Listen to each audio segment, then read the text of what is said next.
Good morning everyone. Dear students, આપણે last લેક્ચરમાં વર્ગીકરણની પદ્ધતિઓ સ્ટાર્ટ કરી હતી, જેમાં આપણે સૌપ્રથમ એરિસ્ટોટલનું વર્ગીકરણ જોયું હતું. એરિસ્ટોટલ જેમને પ્રાણીઓને બે ભાગમાં વહેંચ્યા, લાલ રુધિરવાળા અને લાલ રુધિર વગરના, અને વનસ્પતિને એમને ત્રણ ભાગમાં વહેંચ્યા, છોડ, ક્ષુપ અને વૃક્ષ. ત્યાર પછી આપણે દ્વિસૃષ્ટિ વર્ગીકરણ પદ્ધતિ જોઈ. દ્વિસૃષ્ટિ વર્ગીકરણ પદ્ધતિ આપી લિનિયસ. લિનિયસ માટે એક વસ્તુ કહેવાનું આજે ઈચ્છા થાય છે કે લિનિયસ એમને દ્વિસૃષ્ટિ વર્ગીકરણ પદ્ધતિ તો આપી જ, પણ લિનિયસ એમને દ્વિનામી નામકરણ પદ્ધતિ પણ આપી.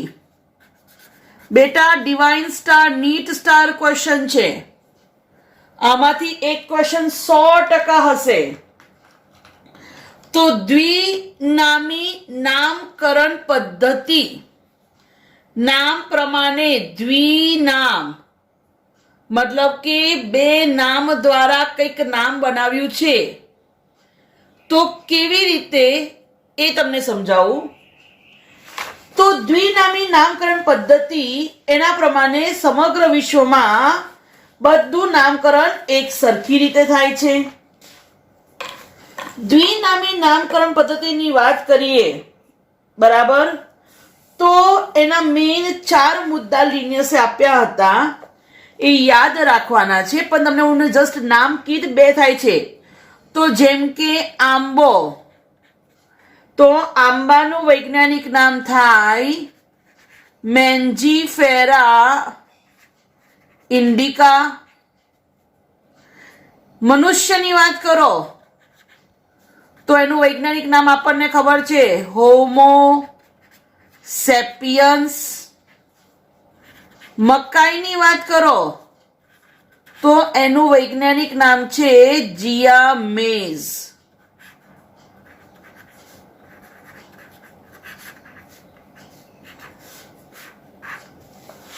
તો આ છે દ્વિનામી નામકરણ.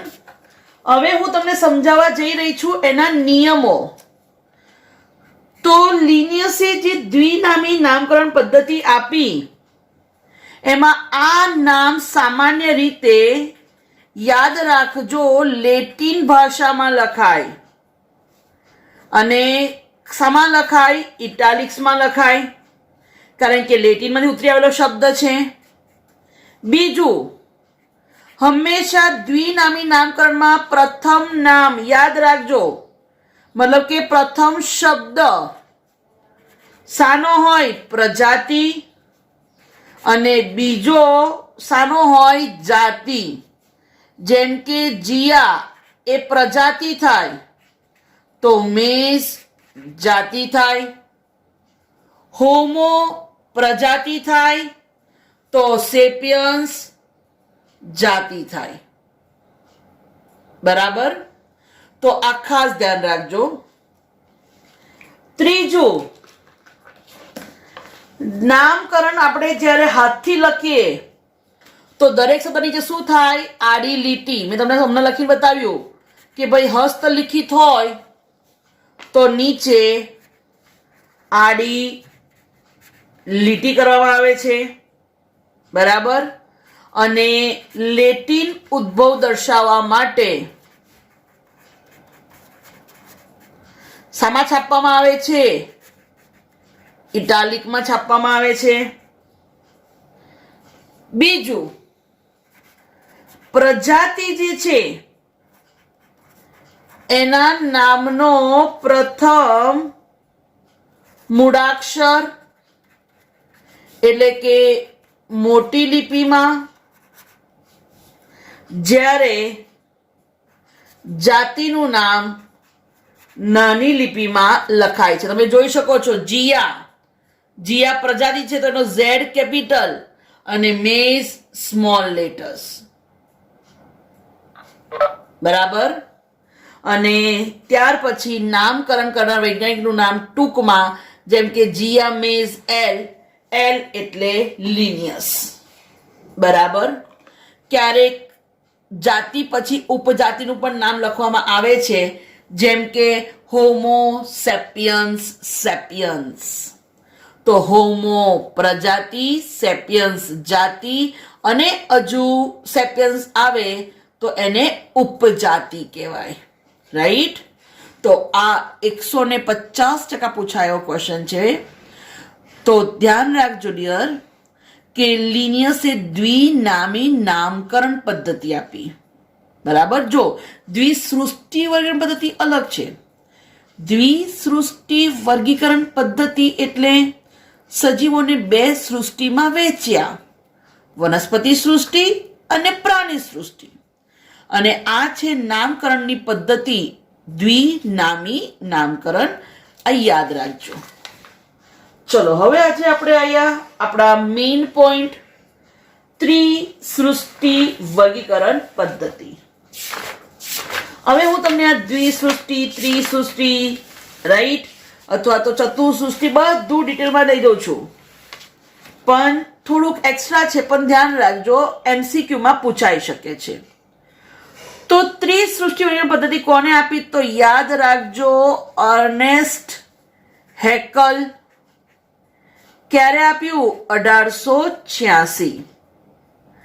અને એમને જે પણ સજીવો છે આ સજીવોને એમને 3 સૃષ્ટિમાં વહેંચ્યા છે. વનસ્પતિ સૃષ્ટિ, પ્રાણી સૃષ્ટિ. જો દ્વિ તો આપી જ હતી, હવે નવી એમને કઈ સૃષ્ટિ આપી? પ્રોટિસ્ટા. બરાબર. અહીંયાથી ક્વેશ્ચન પૂછાઈ શકે છે કે ત્રિસૃષ્ટિ વર્ગીકરણ પદ્ધતિમાં કઈ નવી સૃષ્ટિ આવી? તો પ્રોટિસ્ટા. ચલો વનસ્પતિની વાત કરીએ તો એમાં કોનો સમાવેશ થાય છે? તો મોસ, ફર્ન એટલે પીછાકાર વનસ્પતિ, દ્વિઅંગી, અનાવૃત અને આવૃત બીજધારી વનસ્પતિ, એમનો સમાવેશ કર્યો વનસ્પતિ સૃષ્ટિમાં. તો પ્રાણી સૃષ્ટિમાં કોનો સમાવેશ કર્યો? તો પ્રાણી સૃષ્ટિમાં અપૃષ્ઠવંશી અને પૃષ્ઠવંશી પ્રાણીઓનો સમાવેશ કર્યો. તો પ્રોટિસ્ટા, તો ભાઈ જેને અહીંયા સ્થાન નહોતું પ્રોપર, એ બધાને એમને નાખી દીધા પ્રોટિસ્ટામાં, જેમ કે ફૂગ. બરાબર. પછી પ્રજીવ, ત્યાર પછી લીલ, પછી બેક્ટેરિયા, પછી શ્લેષ્મી ફૂગ. બરાબર. પછી સ્લાઇમ મોલ્ડ, પછી ક્લેમિડોમોનાસ. આ બધા જ એક કોષીય સુકોષ કેન્દ્રી સજીવોને એમને સામાન નાખ્યા પ્રોટિસ્ટામાં. બરાબર. હવે આ પ્રોટિસ્ટા પાછળમાં એક લાક્ષણિકતા હતી કે તેઓ હલનચલન કરી શકતા હતા. કોના દ્વારા? તો જેમ કે પક્ષમો જોવા મળે શામાં? પેરામિશિયમ. ખોટા પગ જોવા મળે શામાં? ખબર છે ને? અમીબા. અને કશા જોવા મળે શામાં?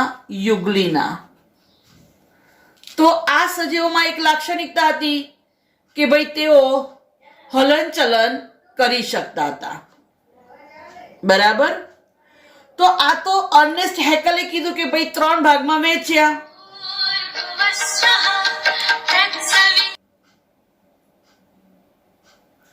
તો આ થયું હેકલે કઈ 3 સૃષ્ટિમાં સજીવોને વર્ગીકૃત કર્યા? તો 3 સૃષ્ટિ, વનસ્પતિ, પ્રાણી અને પ્રોટિસ્ટા. બરાબર. હવે જ્યારે પણ કોઈ પણ સારું કામ કરે તો એના માઇનસ પોઈન્ટ તો હોય જ. તો સેમ એવી રીતે અર્નેસ્ટ હેકલ એમને જે પણ કામ કર્યું પણ ક્યાંક ને ક્યાંક માઇનસ પોઈન્ટ તો હશે જ. તો અર્નેસ્ટ અને હેકલ એમના ડ્રોબેક્સ તો તમે જોઈ શકો છો કે ફૂગ સુકોષ કેન્દ્રી અને બેક્ટેરિયા આદિકોષ કેન્દ્રી. એટલે અગેન પ્રોબ્લેમ એ જ આવ્યો કે ભાઈ આદિકોષ કેન્દ્રી અને સુકોષ કેન્દ્રીને અલગ તારવી શક્યા નહીં. બરાબર. આ એની ત્રુટીઓ. તો ત્રુટીઓ થઈ ગઈ પહેલી કે આદિકોષ કેન્દ્રી અને સુકોષ કેન્દ્રીને અલગ તારવી શક્યા નહીં. એવી જ રીતે બેક્ટેરિયા એકકોષી. તો જે બેક્ટેરિયા છે એ એકકોષી છે, ફૂગ બહુકોષી છે. એટલે એકકોષી અને બહુકોષી બંનેને ક્યાં મૂક્યા? પ્રોટિસ્ટામાં. ત્રીજો માઇનસ પોઈન્ટ, આપણને તો ખબર છે કે બેક્ટેરિયા તો આદિકોષ કેન્દ્રી છે, તો એ પ્રોટિસ્ટામાં કેવી રીતે? તો આ બધા ત્રુટીઓ થઈ ત્રિસૃષ્ટિ વર્ગીકરણ પદ્ધતિ. તમારે ખાસ ધ્યાન રાખવાનું છે કે ત્રિસૃષ્ટિ વર્ગીકરણ પદ્ધતિ કોને આપી? તો યાદ રાખવાનું અર્નેસ્ટ હેકલ. બરાબર. ચલો હવે જેમ જેમ આગળ ગયું, ચલો એરિસ્ટોટલ તો ભાઈ ત્રુટીઓ કાઢી, લિનિયસ તો કે એમાં પણ ત્રુટીઓ કાઢી, હેકલની ત્રિસૃષ્ટિ તો એમાં પણ ત્રુટીઓ. તો ચલો ઓર આગળ જઈએ. તો હવે આવે છે 4 સૃષ્ટિ વર્ગીકરણ પદ્ધતિ. એ પણ યોગ્ય નથી. તો પાછી હું તમને શીખવાડીશ હજુ પણ 5 સૃષ્ટિ વર્ગીકરણ પદ્ધતિ. બરાબર. ચલો પહેલા જોઈ લઈએ 4 સૃષ્ટિ વર્ગીકરણ પદ્ધતિ. તો 4 સૃષ્ટિ વર્ગીકરણ પદ્ધતિ કોને આપી? આ વૈજ્ઞાનિક નામ યાદ રાખજો, કોપલેન્ડ, 1956.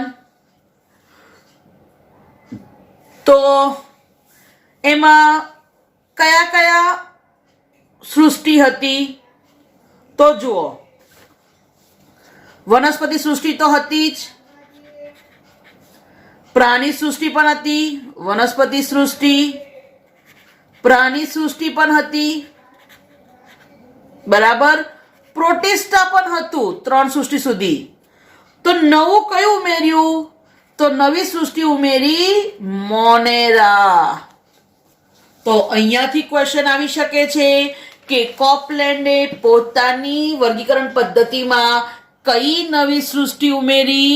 તો યાદ રાખજો મોનેરા. આ મોસ્ટ ઇમ્પોર્ટન્ટ નવી સૃષ્ટિ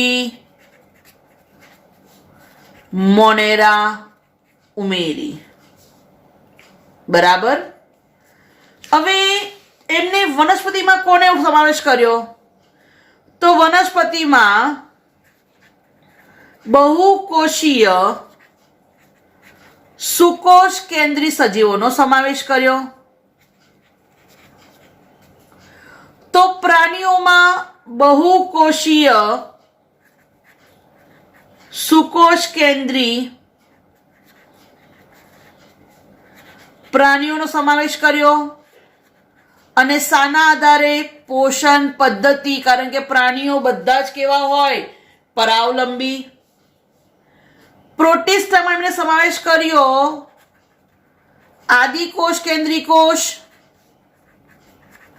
પણ જે કોષ કેન્દ્ર ધરાવે છે. અને મોનેરા એમાં એમને આદિકોષ કેન્દ્રી કોષ કે જેઓ સુવિકસિત કોષ કેન્દ્ર ધરાવતા નથી, જેમ કે બેક્ટેરિયાનો સમાવેશ કર્યો. બરાબર. હવે આપણને બી ખબર છે કે ભાઈ પ્રોટિસ્ટામાં આદિકોષ કેન્દ્રી ના આવે. બરાબર. અને બાકીના બધાનો સમાવેશ કર્યો નથી, ફૂગ ને બધાનો, એટલે આ પણ સ્વીકાર્ય નથી. ચલો અગેન હજુ કામ કરો. એટલે હવે પાછું ઓર કામ કર્યું અને મોસ્ટ ઇમ્પોર્ટન્ટ R.H. વિટેકર 1969 એમાં એમને 5 સૃષ્ટિ વર્ગીકરણ પદ્ધતિ આપી. એમની 5 સૃષ્ટિમાં વનસ્પતિ, પ્રાણી સૃષ્ટિ, પ્રોટિસ્ટા, મોનેરા અને એમને નવી સૃષ્ટિ આપી ફૂગ. બરાબર. તો આ સૌથી અગત્યનો ક્વેશ્ચન કે સજીવોને 5 સૃષ્ટિમાં કોને વર્ગીકૃત કર્યા, તો યાદ રાખજો R.H. વિટેકર. હવે R.H. વિટેકર જેમને સજીવ સૃષ્ટિને 5 ભાગમાં વહેંચ્યા, તો મન ફાવે એમ તો વેચ્યા નહીં હોય ને, કેટલાક લક્ષણોને આધારે વેચ્યા હશે. તો ડિવાઇન 4 સ્ટાર ક્વેશ્ચન 100% પૂછાય છે. તો વિટેકરે કયા માપદંડોને આધારે સજીવોને વહેંચ્યા, તો ધ્યાન રાખજો પહેલું લક્ષણ કોષ રચના, મતલબ કે કોષ આદિકોષ કેન્દ્રી છે કે સુકોષ કેન્દ્રી છે. બીજું સુકાઈનું આયોજન. સુકાઈ એટલે એમનો દેહ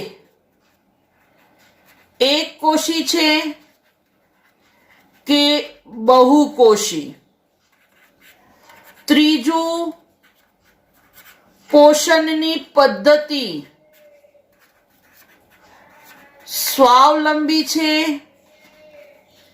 કે પરાવલંબી. ચોથું પ્રજનન અલિંગી કે લિંગી.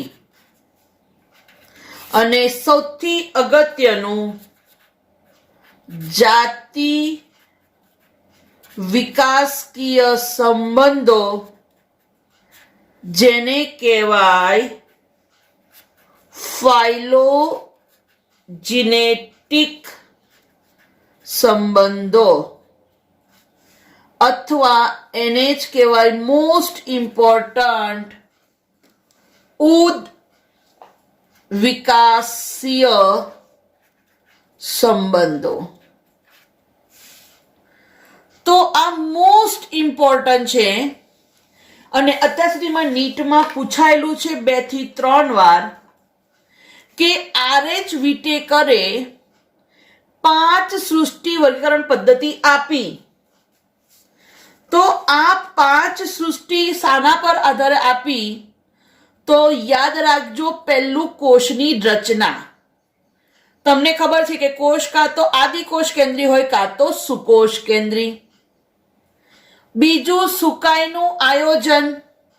સુકાઈ એટલે એનો દેહ એ એક કોષી છે કે બહુકોષી. ત્રીજું પોષણની પદ્ધતિ સ્વાવલંબી છે, જે પોતાનો ખોરાક જાતે બનાવે એને સ્વાવલંબી કહેવાય. તો પરાવલંબી છે, બીજા પર આધારિત છે, એને કહેવાય પરાવલંબી. પ્રજનન કેવી રીતે કરે છે, અલિંગી કે લિંગી. જો એક જ સજીવ દ્વારા પ્રજનન થાય તો એને કહેવાય અલિંગી. અને નર અને માદા ભેગા થાય અને બાળકોષ ઉત્પન્ન થાય તો એવા પ્રજનનને કહેવાય લિંગી. અને મોસ્ટ ઇમ્પોર્ટન્ટ પાંચમો પોઈન્ટ, જાતિ વિકાસકીય સંબંધો, ફાઇલોજિનેટિક સંબંધો, જેને ઉદ્વિકાસ સંબંધો કહેવાય. કયા સજીવો કેવી રીતે ઉદ્વિકાસ પામ્યા એના આધારે એમના જે વર્ગીકરણ કર્યું, ધેટ ઇઝ ફાઇલોજિનેટિક. આ વર્ડ નીટમાં પૂછાયેલો છે, જેને કહેવાય ઉદ્વિકાસકીય સંબંધો.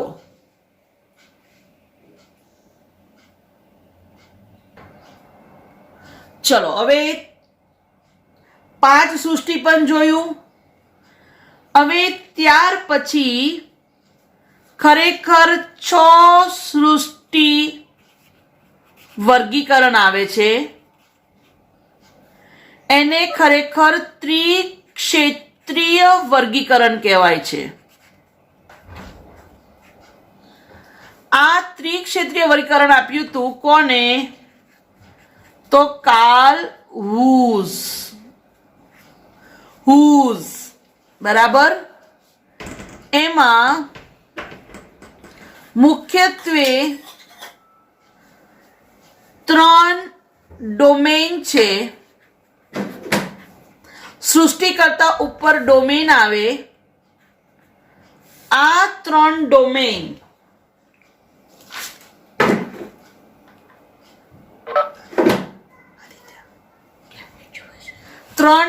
કયા? તો આર્કિયા, યુ બેક્ટેરિયા અને you Keriya. Archaea, you bacteria અને યુ કેરિયા. આ એક્સ્ટ્રા ટોપિક છે. એમાં તમારે ખાલી ધ્યાન રાખજો કે આર્કી બેક્ટેરિયા એનો સમાવેશ કર્યો આદિકોષ કેન્દ્રી, યુ બેક્ટેરિયાને પણ આદિકોષ કેન્દ્રી અને યુ કેરિયાને સુકોષ કેન્દ્રી. આર્કી અને યુ બેક્ટેરિયાને જે વહેંચ્યા તો તમને ખબર છે આરઆરએનએ, એમાં બી જે 16S આરઆરએનએ છે એના આધારે આ 2 ભાગ પડ્યા. અને કોષમાં જોવા મળતા 18S આરઆરએનએ એના આધારે યુકેરિયામાં વહેંચ્યા. હવે જે આર્કિયા બેક્ટેરિયા, આર્કિયા છે,